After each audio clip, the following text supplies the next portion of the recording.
Esther made a decision about something in business a while back, and it was a long time coming and not an easy decision to make. But she felt it coming for a long time and knew it was the right decision for everyone involved and made the decision. And then she found herself wanting to explain a little bit why she made that decision. And then right in the middle of wanting to explain, she thought, if I go about explaining, then all of this decision will be for nothing. In other words, the decision was inspired, and going with the flow with the decision will continue to be inspired, and everyone involved in the equation will thrive as a result of making a decision, because when you're tuned in, tapped in, turned on, you can't make a decision that's good for you that isn't good for somebody else too. But then if you find yourself trying to think it through the eyes of everybody that might be looking at it, so you find yourself wanting to defend or justify, now you've lost your connection, so all of that was for nothing. You want to find your connection and practice your connection and like your connection and want your connection and reach for your connection and be aware that you're not always going to be in your connection, but when you're not, just step into the shade. Don't make a big thing about it. Don't try to be perfect. Perfect isn't only being in alignment with Source. Perfect is step 1, step 2, step 3. That's perfect. And step 1 is contrast. And contrast is negative emotion. And that's perfect. And negative emotion is guidance. And that's perfect. How are you going to know what you want if you don't know what you don't want? But once you play with this a little bit and you show yourself that you can feel good anyway, because you were born to feel good, because your source feels good, because your future looks good. It's all good. You don't need to pinch yourself off from it by trying to make other people understand. These days, what's on Esther's mind a lot, because she's really getting the hang of this pointing business and this alignment business, and her guidance system is so, it alerts her in such the early stages that she's very sensitive to when her thoughts start wobbling. She rarely gets much momentum going that works against her. Like Jerry's old story, sitting in front of the fireplace, and when the log sparks and gets on your sweater, flick it off quick before it burns a hole.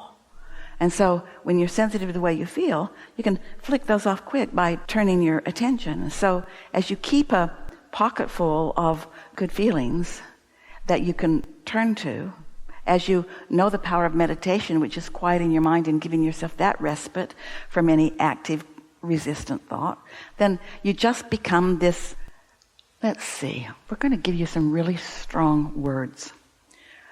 Words that you've never heard from us before. We're going to be so blunt with you, you're just not even going to believe how blunt we're being with you. We want you to demand of yourself that you feel good. And others might say, or you might even say, oh, that's frightening. Isn't that selfish? And we say it is. It is. It's aligned with self. Everyone has self-interest. Everyone has self-interest.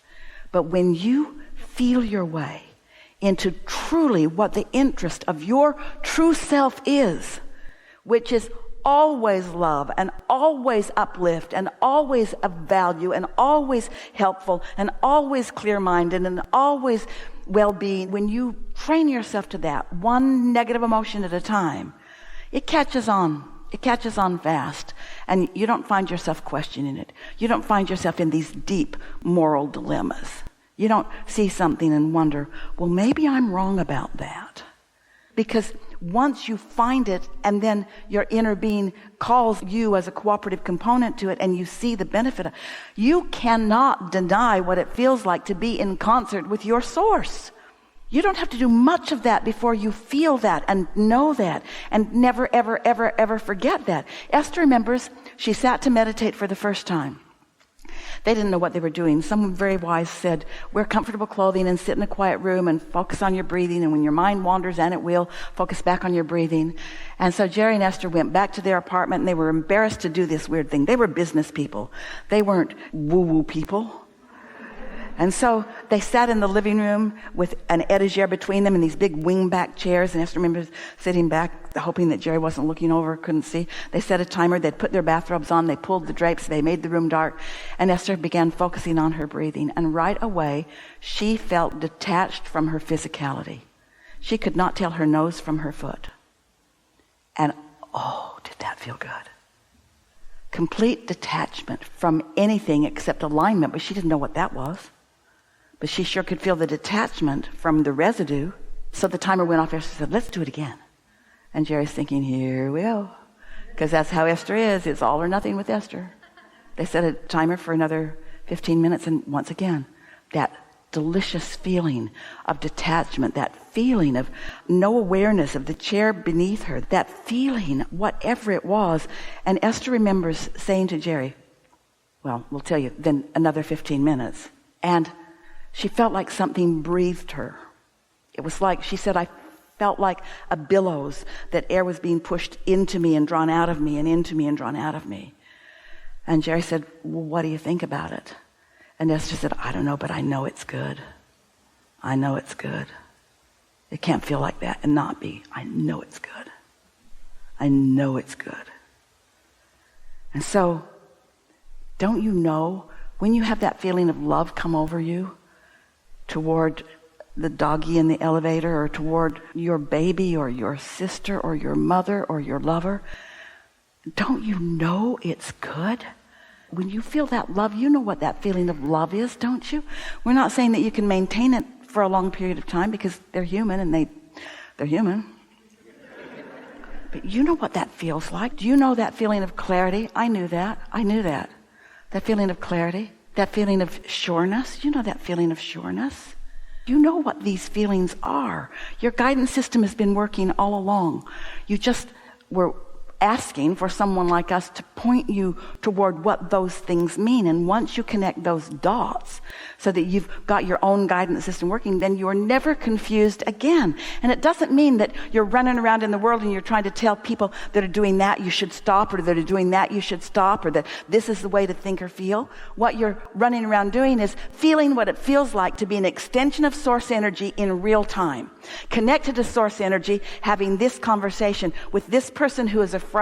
And so you don't join them in fearful thoughts. You stand in there knowing that they're all right, and you hold that space for them. And if you do it really well and really often, they'll know it too. That's why when you stood before Jesus dripping your illness, he could help you leave it as residue behind. Because he did not see your illness. He knew your wellness. He'd practiced that kind of alignment. He knew your wellness, and your illness was irrelevant to him, not known by him, not active in his vibration. And if you believed in what he was doing, and most did, that's why they were there, then for that moment in time, they joined that bag of marbles of wellness and left behind, even with the evidence of illness dripping from them. And then he said, go forth and tell no one.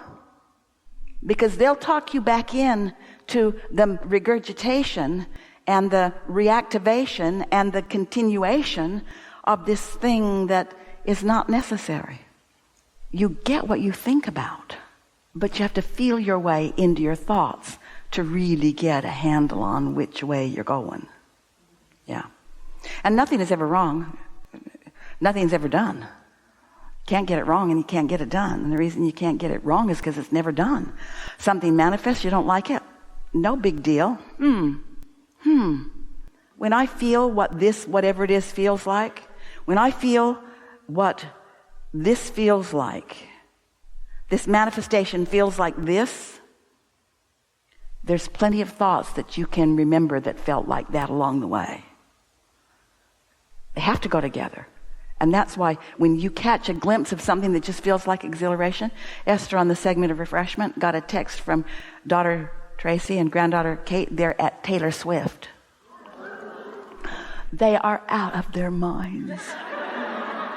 Esther has not been with them to Taylor Swift, but through osmosis over there in Miami, over the airwaves, she can feel the feeling of those large groups of people that are in absolute bliss all at once.